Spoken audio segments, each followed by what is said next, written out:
I just realized that I can schedule live video. Damn it. I'm an idiot. Wait for at least one person to come in before I start talking about axe profiles.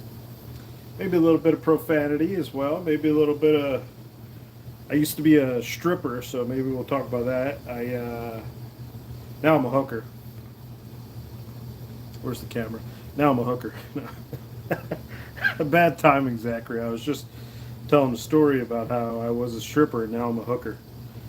But it's not true. None of that's true. I'm just waiting for people to come in and we'll start talking about axe profiles. What's up, Killinger? Good timing. I just stopped lying about how I was a stripper and then I turned into a hooker. So, good timing. You missed that one. Now that I brought it back up, good job, Mr. Ethical.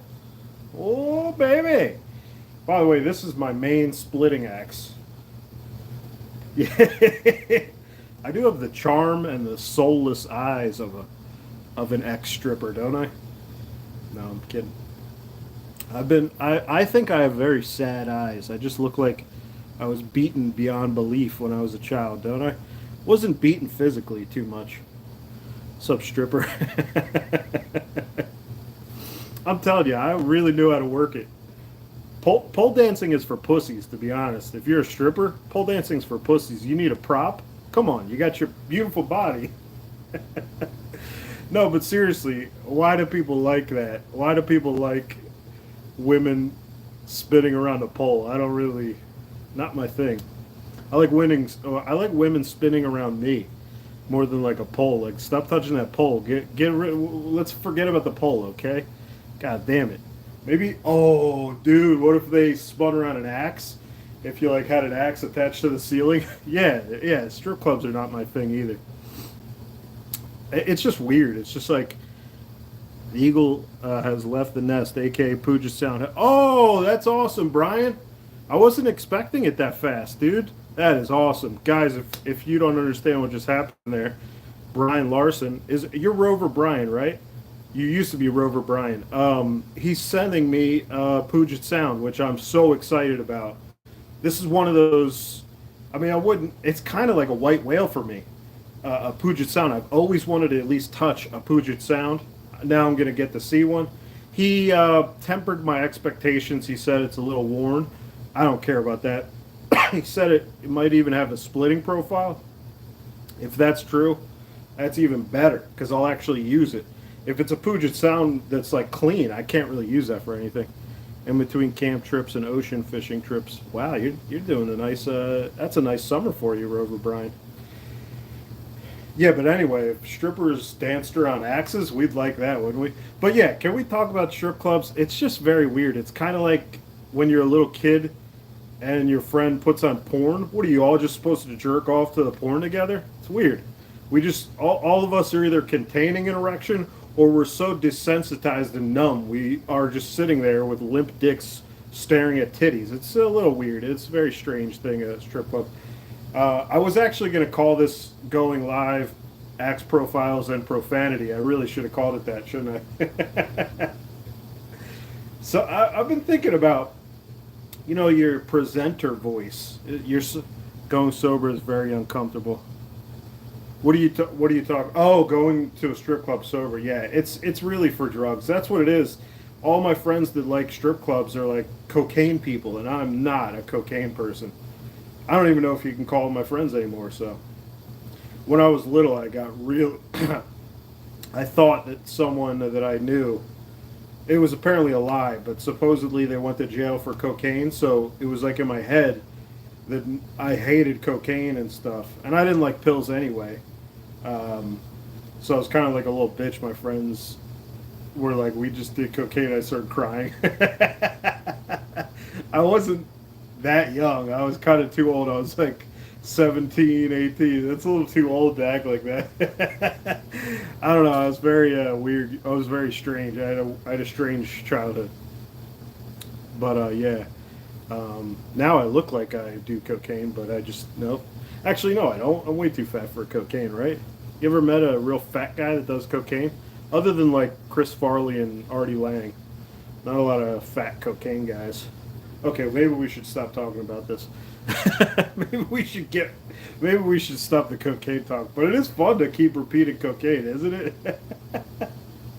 Actually, one of my, well, I don't know if I should talk about this, but I know someone and they have a struggle with cocaine, and it's an alcohol, which is terrible. If you mix cocaine and alcohol, that's really bad for you. And that's kind of what happens when the person drinks. They want to do cocaine, and then yeah, kind of like they're telling me like they're not the same anymore. Their brains like toasted, and it's been like 2 or 3 years of, every weekend or whenever they'd go out. It's pretty sad. Not for me. I've never even tried it. When I was little, I was forced to take amphetamines for diagnoses, and I really hated how that made me feel, and yeah, I hated pills for that reason. Be right back. Gotta go cook dinner on the grill. Oh, okay, sweet. Put a little something special in the eggs this time. No, I'm kidding. I was just talking about cocaine, so I got to bring it up, of course. All right, so I think there's enough people here. Let's start talking about axe profiles. Everybody knows, everybody into axes that has watched a lot of videos, I think we've all started to catch on to split. There's a splitting profile, and then there's a cross-cutting profile, right? And to me, this is a decent splitting profile, right? Fat in the cheeks.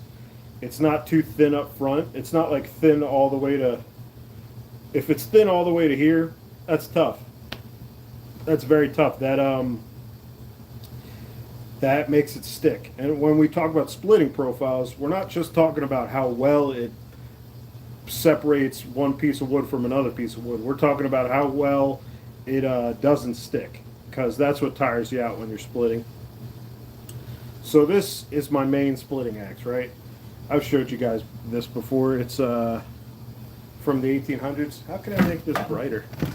Maybe I gotta, there we go, that's a little better, right? Yeah, so this is an interesting one. Might be from the 1800s. Has that kind of 8 on it, or B. Looks like an 8 to me. Unidentified.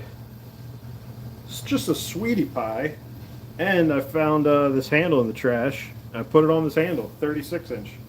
Pretty comfortable. It's not like a perfect palm swell. Here, this is actually the angle where you can see the spread. Yeah, that's pretty good, right? But my issue with it is up front, it's a little pointy. I've never had to change it though. It's not like, it doesn't hurt my hand, but I prefer kind of a rounded front of the swell. So I have a lot more than just that. Just to show you that weight, just because something weighs a lot, doesn't mean it's going to have a good splitting profile. I have a couple very similar that I need to clean up. Very good splitters, nice axe. Thanks, buddy. Well, I don't like to say thank you about an axe I didn't produce, but I agree. That's an awesome axe. I really love that thing, man. It's literally my main without an E splitter. So axes that are heavy doesn't mean they have splitting profiles. Look how thin that is up front. And this is 5 1/4 pounds, one of the heavier axes I've ever found. Not a splitter. You could split with it, but when it comes down to it, and the wood is tough enough to make the axe stick, this is not going to be fun to take out of the wood. Trying to split wood with an axe that sticks is torture. I agree, man. And most people that don't care enough to like learn about this stuff, they're using really thin axes that do stick. Yeah, Joe, he saps your energy. Exactly. It's the most tiring part of, it's one of the more tiring parts of it. Obviously, lifting the axe up is also tiring. Good wedge banger if you fall trees, which you don't. Yeah, this is a good wedge banger. Big fat pole on it. I actually saw, I don't remember his whole name, but Conrad, you know, the young guy. He's like 18, but he looks like he could be 30. I don't know why I said that. He's 18, but he looks like he's like 75. No, he doesn't look that old. But he looks like a man. He's a real man.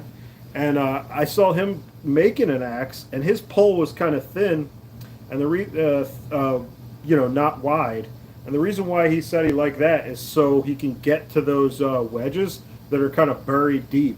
We don't really have to worry about that kind of thing on the East Coast, I don't think. But I know you have big kind of nasty bark on the West Coast a lot. Plus, you have huge trees, so if it gets buried in there, you know, you don't want to have to deal with that. Anyway, so here's one axis. This is 5 1/4, and this is for just under 4 pounds, I think. And look at the profile on this. Let me just show you guys before I get into it. I was hammering on this to get rid of the mushrooming, and I think I did a decent job. It's still a little bit there, but better than it was.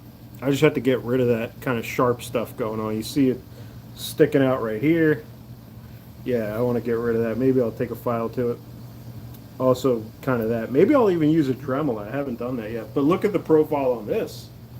Grinded smooth. Yeah, exactly. That's not a bad splitting profile at all. Look how this is that. I don't know if you guys saw that video I made a little while ago. How dull can an axe be and still split? Something like that. I don't think that's the exact profile, but look how fucking awful that was. And I was splitting with this. It was pretty bad. The reason why it's like that is because look how toe worn it is. So I tried to correct that, but it's still pretty. It's still going to look kind of ugly. So I don't know. That's kind of why I haven't hung it yet. And now we have something real interesting. So 3 1/2, 3 3/4, and a 4, all the same kind of pattern, a round lug plumb. So we'll start with the 2 lowest weights. So this is chubby. Look how the size difference of this. It's chubbier, and the bit is not even close to as long, but it's overweight. So this is supposed to be 3 3/4 pounds. It's 3 pounds, 12.4 ounces. I like the splitting profile with a sharp enough blade to stick and pick up the wood. What's up, Kurt? Good to see you here, Kurt. I know our time schedule is so wacky. We barely get to see you, Kurt, when I'm on live. But yeah, I hear that. Buckin likes that. Buckin talks about that all the time. He wants to be able to pick up his wood with an axe, so it's keen enough to do that. But this is on weight, and look how much smaller it is than a lighter axe of the same variety.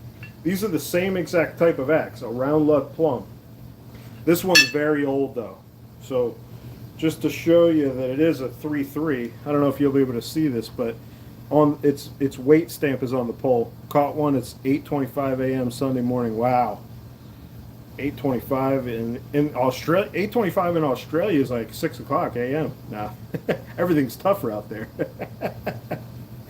But okay, so I talked about how they this bit is stubbier, but look how much thicker this one is. This one is just a felling axe, I would imagine you'd call it. This one, I would say this is it's all-arounder. More of an all-arounder, at least. Now, I'm looking at it now. It's not as kind of thick as I thought it was. I guess it's not too thick, but it's thicker, right? Like, this has a lot more, like, even up to here, it's pretty damn thin. It's kind of similar, actually. Cheeks are, let's see, how are the cheeks? Let's try to match those eyes. It is interesting. If you orient your axe upside down, it is kind of different, so I want to orient them the same way. Let's see. What do you guys think? Is this thicker? Yeah, it looks a little thicker, right? Yeah, it's a little thicker, I think, even back to close to the front of the eye. That just shows you the same exact pattern can be a different kind of profile. Now let's look at the 4. So this 4-pounder, it's a little bit longer in the bit, just a tiny bit longer. It's a little worn in the toe. Worn one looks like it would split better, yeah. Oh, well, it's not worn. This is a 3 3/4 pound axe that's on weight. So this is just how it was designed. It was just a stubbier design. And then here's a 4-pounder. See the profile on this. A little fat, but still, it's not a special splitting profile or anything, right? Actually, kind of similar. Maybe this one's a little thinner, kind of up front. Yeah, stubby, exactly. This is one of my favorite finds. This might be a 1930s plum. Uh, Unfortunately, you guys can't really see what I show you, or at least on my screen it's not showing up. But I think the square corners means it's an older plum. Maybe I'm wrong. But what I found it on, I think I found it on that really old straight handle that I put the J.K. Aldridge Rockaway on. That's over there, behind the timber, behind the lumber. Let's see, where is it? Oh yeah, my axe racks are right behind this. I don't know why I'm laughing, and I guess I'm happy. Now, those are all jerseys so far. Oh yeah, I just realized I have another Rockaway pattern that I forgot about. That's that's a little embarrassing. You know, guys say. Side note, I'm really excited. I picked up my first Black Raven double bit today. Holy shit!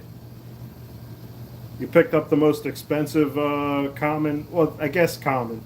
You picked up the most expensive common X. Did you get a good deal? Oh, a Cruiser Grand Forest Brooks. Wait, is GBA GAB? You mean GBA Grand Forest Brooks? GAB. Giant Jenga in the background. Yeah, one of the dumbest ways you could stack lumber if you live in a earthquake zone. But yes, good enough. Oh, okay. Yeah, the GAB. So here's another jersey, and look how thin that is up front. That's not a splitter. No siree. Here's that Rockaway.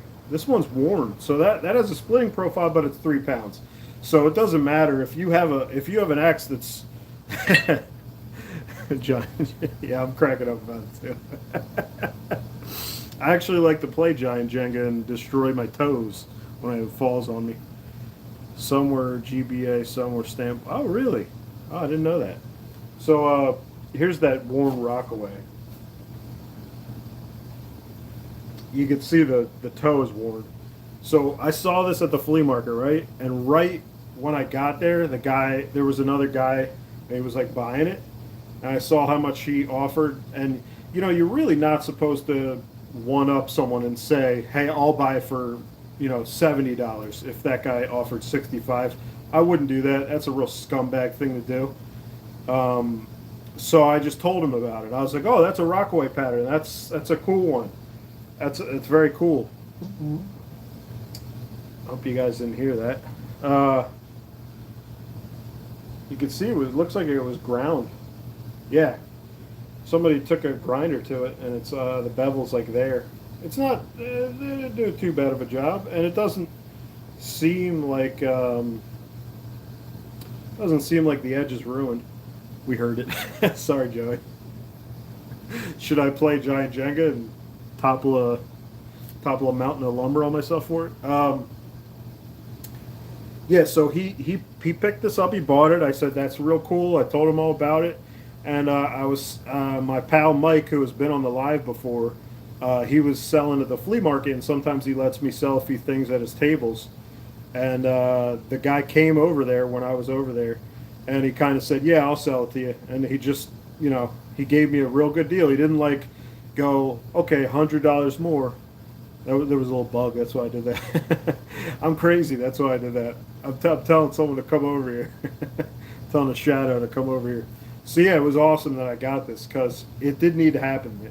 The guy was basically like, "I have enough axes, whatever." And I told him it's really nice. It's a cool pattern, but it is worn. Maybe that's why he didn't want it. It's 3 pounds, so yeah, that's what I was saying before I interrupted my own self. Even if it has a great splitting profile and it's only 2 pounds, you're not doing much with it. So this isn't a splitter. It's more like a kind of a all-around kindling splitter. Have you ever seen Lamica Rockaway style hatchet? I don't think I have. No. You want to see a Rockaway style hatchet? It's not a hatchet, but let me show you guys some.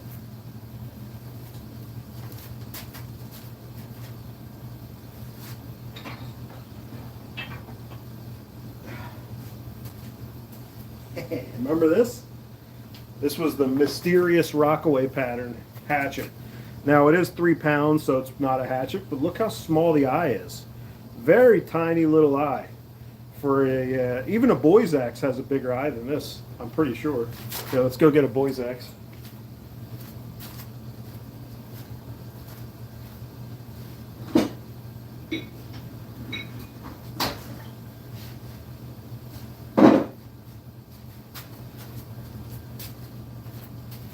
Yeah, wow.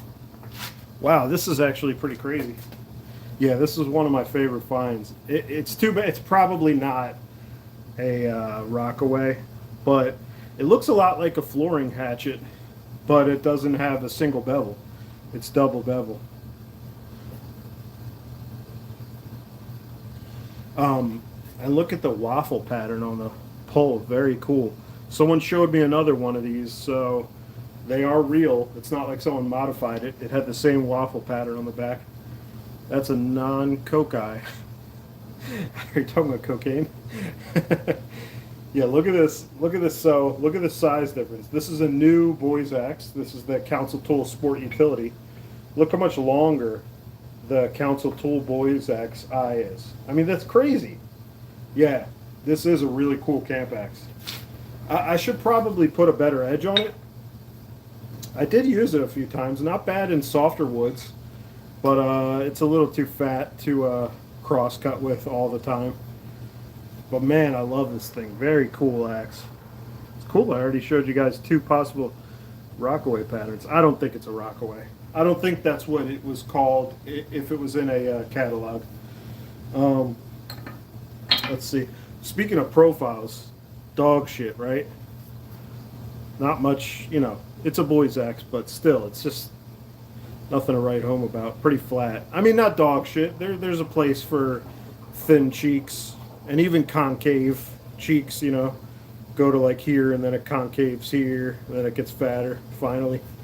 There is a place for those, you know. There's guys like Ben Scott that show just how useful these are for like coppicing and, you know, kind of 8-inch diameter and less. This is very good for kind of that, but I don't use boy's axes too much. I did do that house axe on a boy's axe handle. I used that a lot when I made it, but I haven't picked it up in a little while. Let's see, what else we got here, profile-wise. We got the... Okay, here's another one. Oh, interesting. I forgot about this. This is an older round lug, 3.5. Look how wide that bit is. I'd say this is at least 5 1/4. It's got to be 5 1/4. Do I have a tape measure? Do I have a tape measure? I don't know if this is going to work too well. Let's see. This is cool, right? Whoa. That's not supposed to happen. You guys ever find one of these bad boys? Here, let me show you what it says. The Lufkin Rule Co.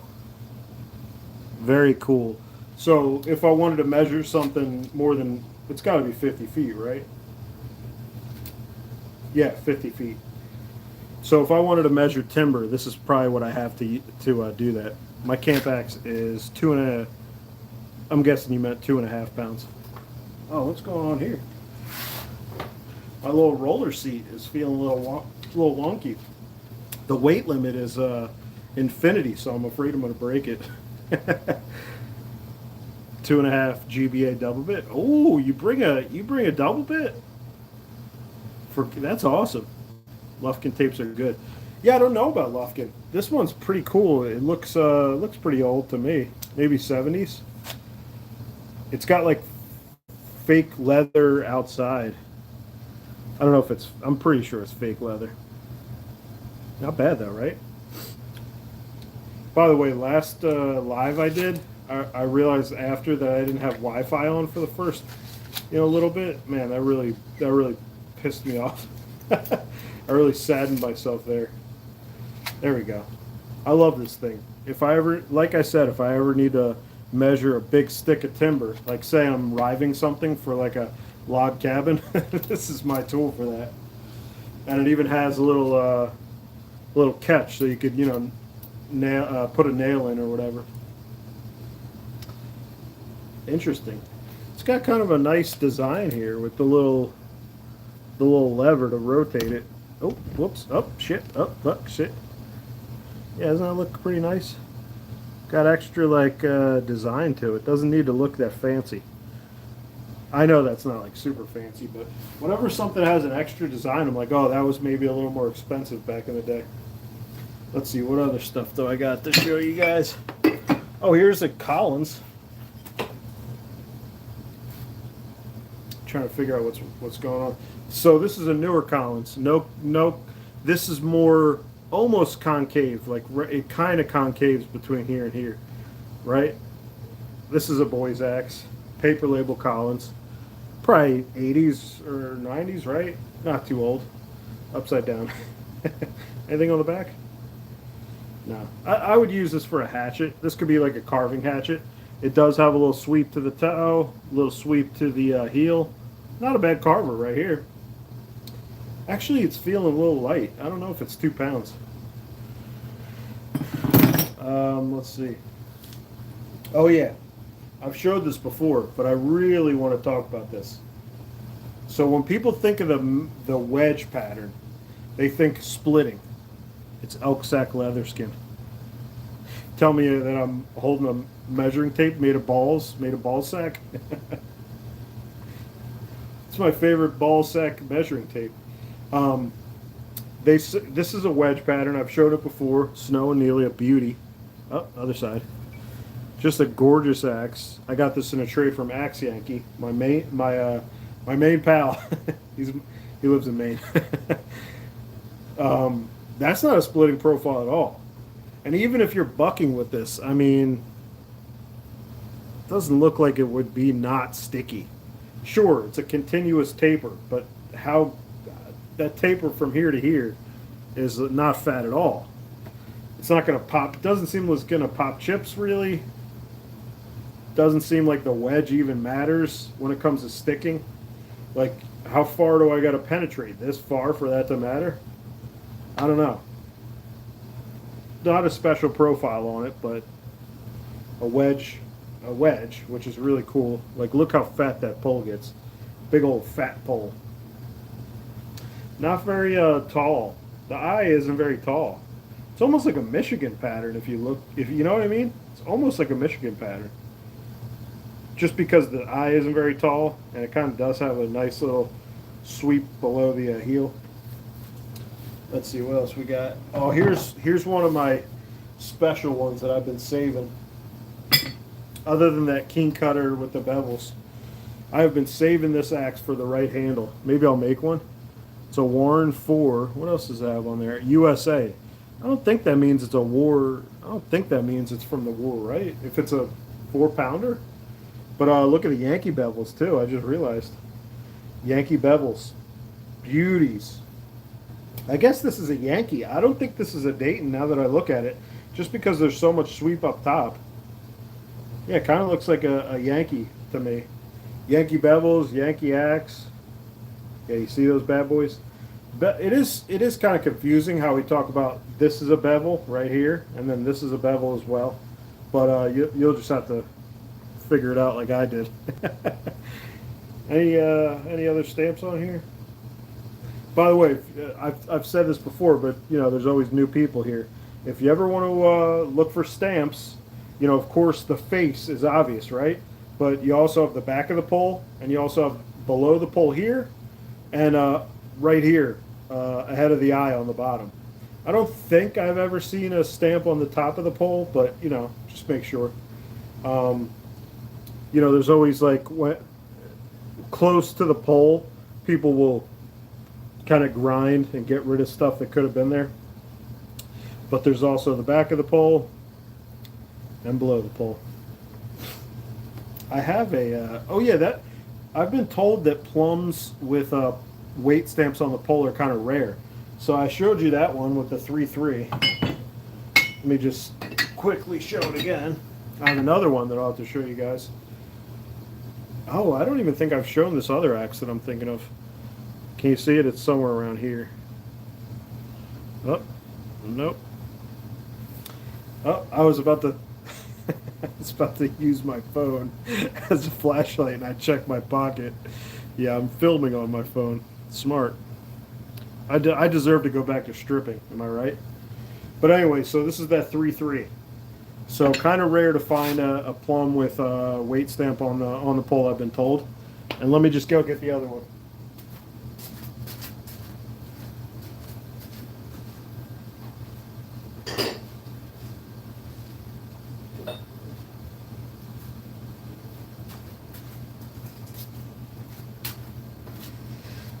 Found two special ones.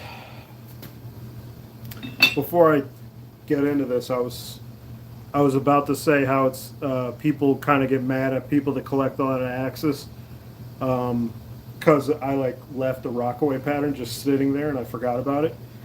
I have a lot of projects that I could eventually do. Maybe a lifetime. That's kind of why I stopped buying a little bit. Um, I love axes, and you know the best way to learn historically about axes, the history and stuff, you have to have the axes. You have to run into them. You have had to have seen it. Now, when I think something's cool and I buy it, it's going to make me look into it a lot more, and I feel I'm going to preserve it a little better than most other people around here. So here's the other one. I bought this shined up. It's a Plum Victory Michigan pattern. I think I started working on the edge a little. Oop, no, I did, but I also kind of, I think I corrected the edge a tiny bit. It still looks like it could need some grinding right here to kind of line it up with the worn toe. But anyway, oh, this is a 3-2, not a 3-3. You guys see the 3-2? That's annoying. It doesn't look in focus to me. There we go. Yeah, there you go. You can see it, right? Right here. Is that a 3-3 or a 3-2? Let me see. Yeah, it's a 3-2. So, very cool axe. I did get it without a patina, and I think I shined it up. This is one of those early ones that I got and shined up. High Test often has a sneaky date stamp ahead of the eye at the bottom. The green one on your last vid was in 1967. Hey, that's a good one. Anything 60s and earlier to me is a good ass axe. Obviously, there's some 70s and 80s stuff that's good, but you know it feels like cool and old when it's a 60s and earlier, because although the chainsaw came in, you know, 40s, 50s or something, it's still just fading out. Like it's just about to be over in the 60s, I guess. They still made good handles in the 60s sometimes. That's kind of how I judge it.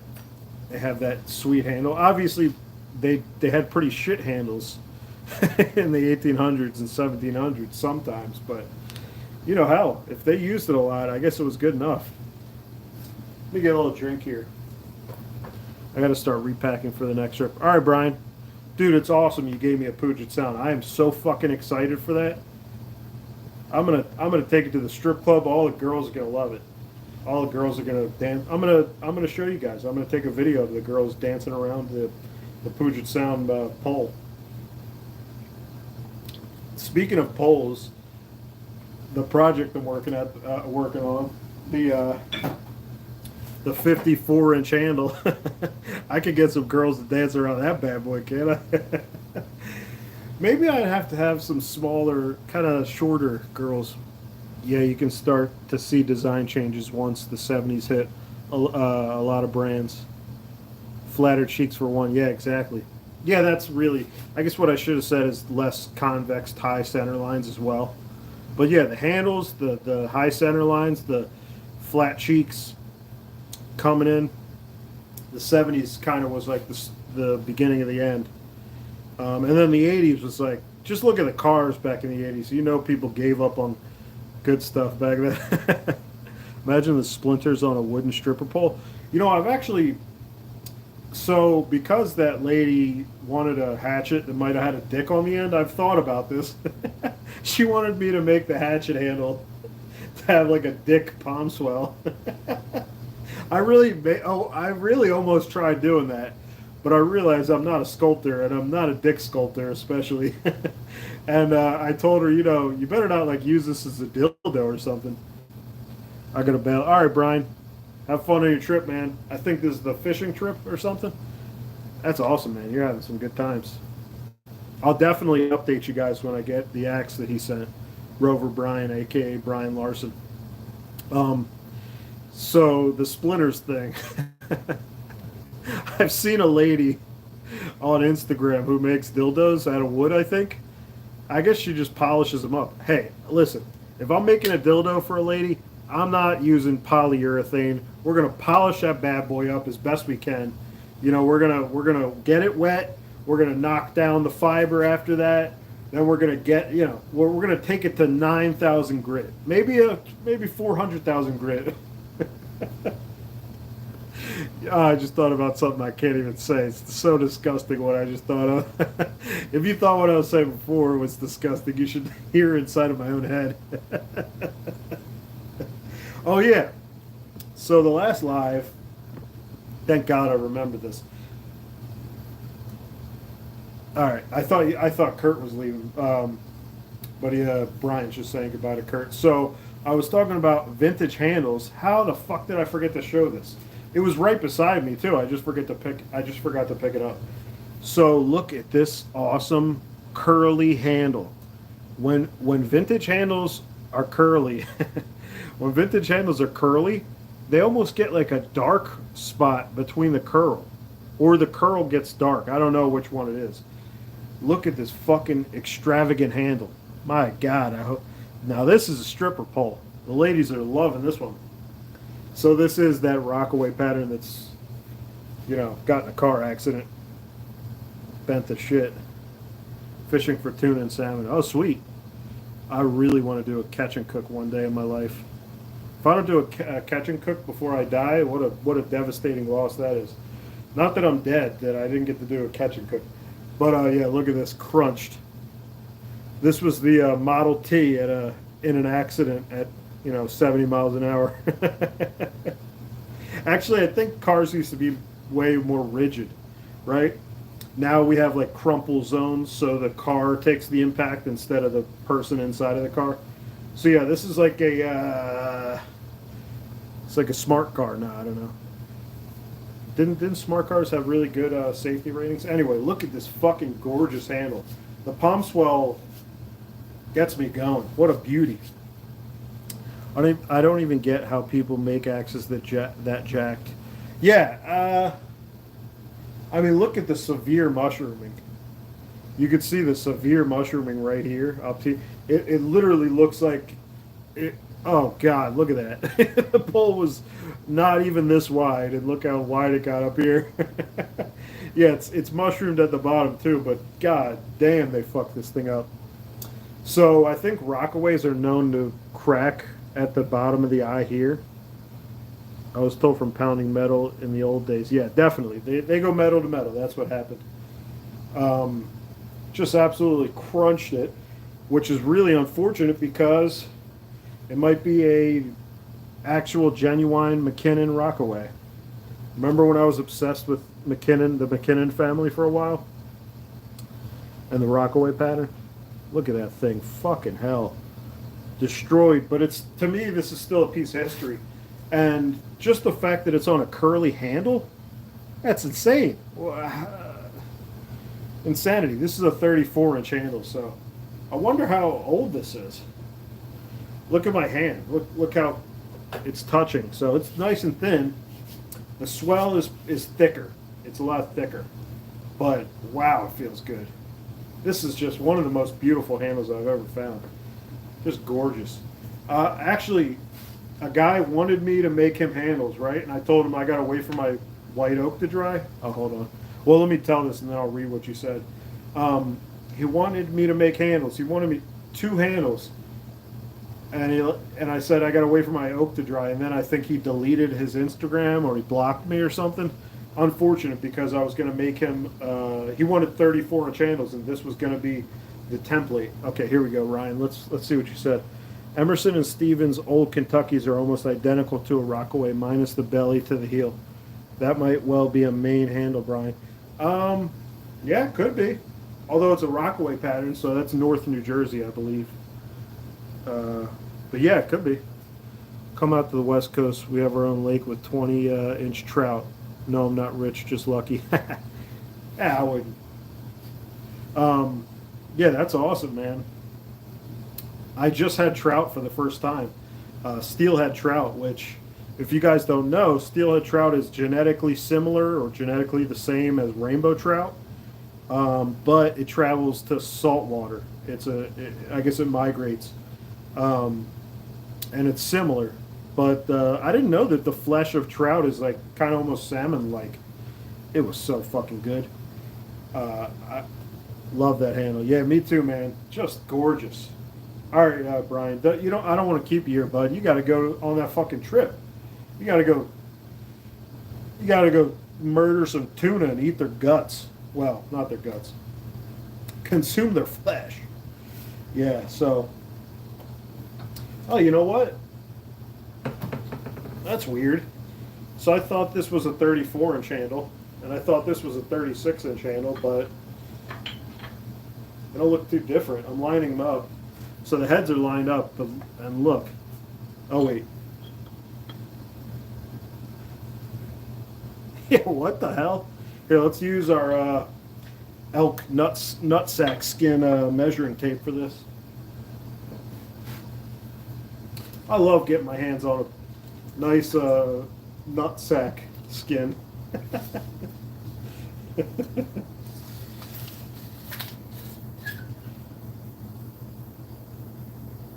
Let's see. Huh. I'm turned around. Oh wow, it has a different kind of. So 2 foot. I'm confused at this. I think I'm too dumb. What is so 2 foot's 24 plus another 10, so 34. Yeah, okay.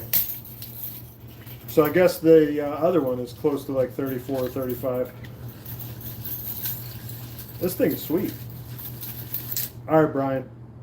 Thanks for coming. Thanks for the axe. Absolutely awesome. I'm really excited for that, man. I'm going to go real long on this live, by the way. We're doing a marathon. We're fundraising for strippers named Brian. We're doing a small fundraiser for strippers only named Brian. Male strippers, by the way, do you gotta like be a huge dude? You ever see male stripping? they just they just like get their dick sucked all the time, I think. They just like slap women with their dicks, and then the women are like, woo, woo.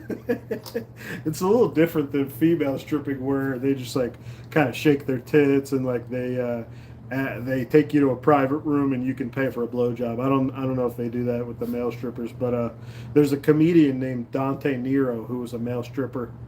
There's actually a couple comedians that are ex-male strippers, so that's why I know about it. Also because I was a male stripper, you caught me. Quite different than female, yeah. Yeah, they just like hump. They just like get humped. The chicks that are watching male strippers, they're just like there to get humped, I think. And if they're like a 300-pound chick, the dude like picks them up and like power fucks them, dry humps them. Women won't get their arms snapped for touching. Yeah, that's true. Yeah, women are like they literally are blowing the male strippers. It's crazy. And the male strippers are just like limp dicked. They just like are totally numb to any kind of sexual interaction. They just don't care anymore. They're like, yeah, go ahead, you can touch it. That's just my own experience as a male stripper. Yeah, male stripping is a tough job, but someone's got to do it. We got a lot of 50-year-old women out there that are just itching to okay, okay, let's get rid of this talk. Oh yeah, almost forgot this axe. Here's one of my cooler axes. Up there, at least. Male stripping is hilarious, dude. I can't imagine being that kind of guy. But look at this. Little is it? These are flint edges, right? Flint edge best axe made. I don't know if you guys could see the stamp. It's a little worn. There we go. Male strippers usually want some kind of coke de dime. Coke dime? A dime of cocaine? I don't know. Coke dick? M? What do they want? Please tell me what they want. As an ex male stripper. Have you seen the flint edge that says it across the top? I don't know. Let's go. Oh yeah, this is a cruiser, by the way. Let me go look at my flint edge that I have. Any axe that I have without a patina like that probably wasn't me that did that. Let's see. Let's go into my bag of stripper stuff. Oh god.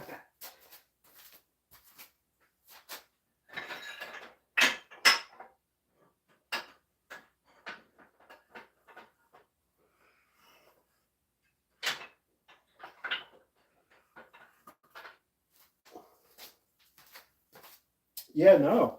No, I don't have I have not seen a flint edge at the top, I guess. This is a beautiful axe, isn't it? Really cool. This is what we were talking about, Kurt. This is kind of like that transition just before those handles started to look like shit. I think this is probably a 60s handle. It's a little thick. Actually, that's pretty good. I nearly scored a flint edge Dayton hatchet a few days ago. Not very common down here. Oh, that's a nice one. I love flint edge. I think it was like, oh, what's up, contemporary primitive man? What's up, my man? Look at this. We got the eye ridges. This is a beautiful and clean jersey pattern. This is a really nice one. Still has, I'm pretty sure that's original paint, right? Gorgeous. And look at that. Gorgeous. Speaking of flint edge hatchets, I know I keep running around to different areas. I have axes everywhere, I guess. Here, let's show you that, Kurt.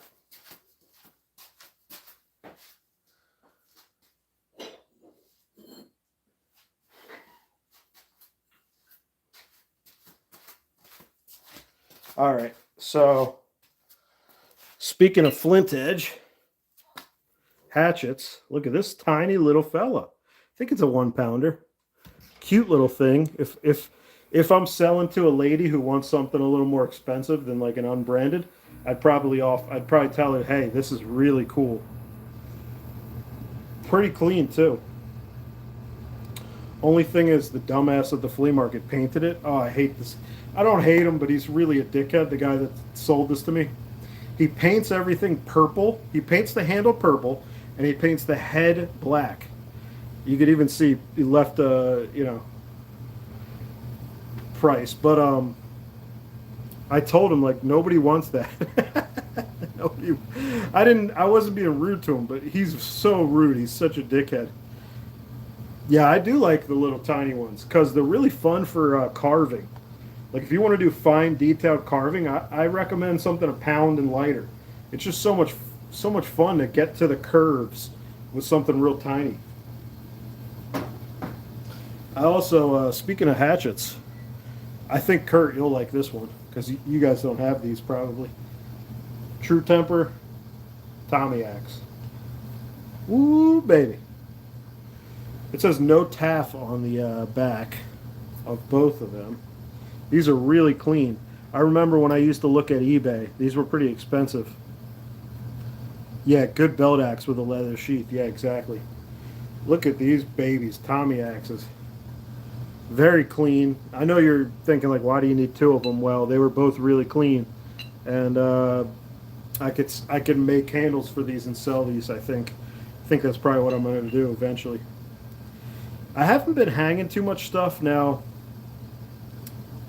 There's some reasons to that, but one big reason, the relative humidity is pretty high right now, and as you guys know about wood, it expands with relative humidity that's high and contracts with relative humidity that's low. So I'm kind of being smart about it. Maybe I'll start hanging stuff when it gets lower. In the winter time it's pretty dry, so maybe I'll do it then.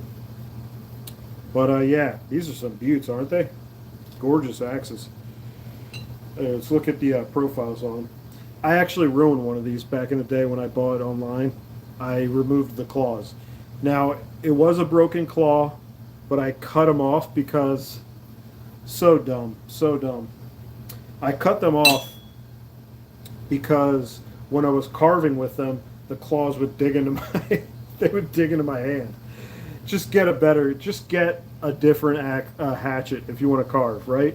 That's what I should have done. But at the time, I just didn't have the resources. I didn't have the flea market that I go to. So yeah, this was fun, guys. I think I'm probably gonna go. I gotta go strip. I gotta go to the mall, the strip mall, and strip. I gotta strip my clothes off, go to the strip mall, put on my stripping clothes, and then strip. All right, boys. Thanks for showing up. I appreciate it. I love the comments. Who knows when I'll do another one, hopefully soon. And watch out for me carving that big handle. I'm going to be doing that. I'm going to be showing a little bit of the process as it goes on. See you, Joey. See you, Kurt. See you, everyone.